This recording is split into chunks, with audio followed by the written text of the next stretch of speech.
Hello，大家好，朱春豪。澳門現金分享通常7月份先發放嘅。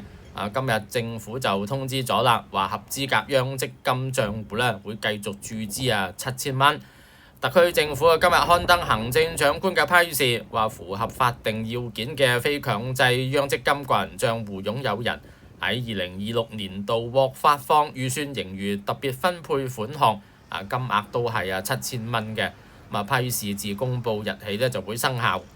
我哋未夠65歲嘅就唔可以將呢啲央積金攞出嚟使嘅。年滿65歲或者以上嘅長者當然可以攞出嚟多幾千蚊使下啦。符合發放條件嘅長者，而且已經辦理自動提款登記嘅話咧，同埋做咗啲在生證明，通常會喺每年嘅9月底自動存入你已經登記嘅銀行帳戶裡面去打簿就知啦。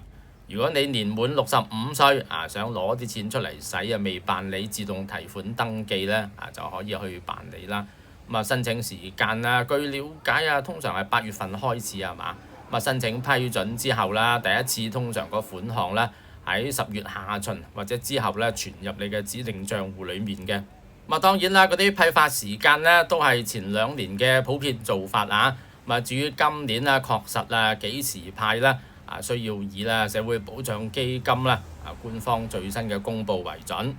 至於申請手續聽講可以透過一戶通或者自助服務機都得嘅。唔清楚問下人或者公共行政大樓問一問都 OK 嘅。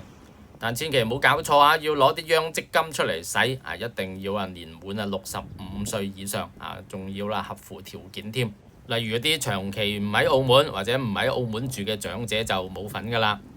好，呢一集睇到先，想支持我嘅訂閱，我哋下集見。